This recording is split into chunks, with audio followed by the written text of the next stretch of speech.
singing is not just singing. There's so much physicality, even there's so much mentality, there's so much emotion. Absolutely.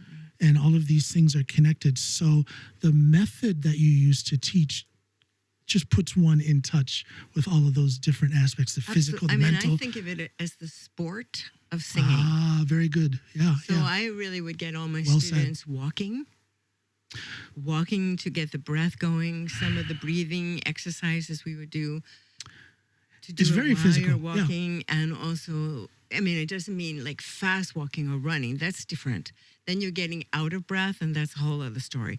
Walking, that it's almost like mindful walking. Well, I was going to say, it puts you in touch with some kind of mental, quasi-spiritual thing, which again influences your singing voice. Absolutely. Or your access to your singing voice. Yeah.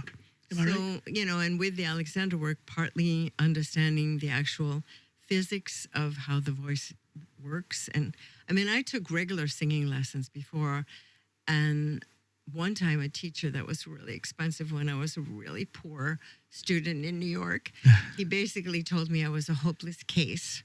And I almost like was wanting to jump off a bridge. I felt that desperate. And later, many years later, ironically, he married an Alexander teacher. And I saw him at some kind of concert, and I was terrified. And one of the other Alexander teachers said, go and remind him what he told you in the 70s. This was I think in the early 2000s. And he apologized to me. He said, I'm so sorry. Good for him. I didn't know what to do with a student like you who was so nervous. I wonder how many dreams are crushed because of that one person in a powerful position as a guidance counselor of sorts or a teacher of sorts, and they just... I mean, sometimes people really were so vulnerable, crying their eyes out, and I mean, I am basically a kind, shy person, so I had that empathy, but I definitely had my own experience of being, shall we say, crucified. Mm-hmm. So I knew how vulnerable a young student could be, and I was super careful to work with them when the voice wasn't working yet. Yet. Well, there's your talent as a teacher. You know there's something there, and you find the way to draw it out, or to, if not draw it out, make the student aware that there is, in fact, something to draw out and develop. Yeah, I mean, that's an art form. I work with people who are hopelessly out of tune. Yeah. You know, the people who are told to, shall we say, hold the sword and not speak. And a lot of those people are really like traumatized. And, you know, I work with those people, and I'm kind of honest. And I said, I'm going to work with you. Your pitch will get better. Your voice will get better. Maybe nobody will pay you to sing, but you can sing. So I really try to help make that differentiation, you know, and I don't want to discourage somebody. I don't say for sure. No. But, you know, don't count on it. But I'm not so mean, like, you know, what, like on The Voice or... Yeah, a good teacher has to understand the power that they have, and their words like when Simon can hurt. says, don't quit your day job. Yeah, I mean, you see the people burst into tears. Their words can hurt, or their words can heal and help, you know. But how do we... Because we're lucky to do these things, to perform. You know, I do stand-up comedy. I do public speaking on TV and radio. And I'm also a musician, and I am so aware of how fortunate I am to be able to do that.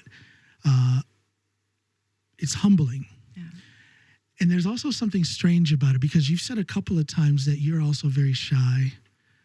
And so am I.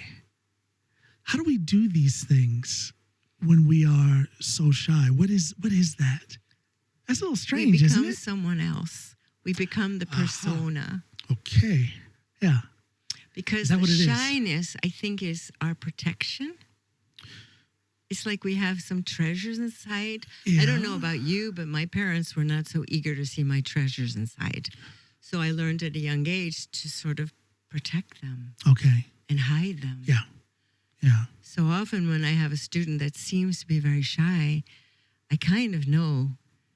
I mean, they wouldn't come for a singing lesson if there's not some desire in there. I think a lot of young musicians are shy, or they have less belief in themselves because of if not the lack of parental support, sometimes the outright discouragement that they get from their parents. Yeah, you did. I was a music teacher. I was a music teacher for a while, and it was a little sad how many of them said that they got zero support, or they were in fact sometimes discouraged to pursue music. Again, it's those words from people who are in positions of power. Those words can hurt or they can heal and help. Well, I was very surprised over the years. Again, this is before COVID. I haven't started teaching again in Ireland since. It may come back. I'm starting to teach workshops again outside. But anyway, so when I was teaching in Ireland for like 10 years and, growing up in New York, you always imagine everyone in Ireland sings great, right? Yeah.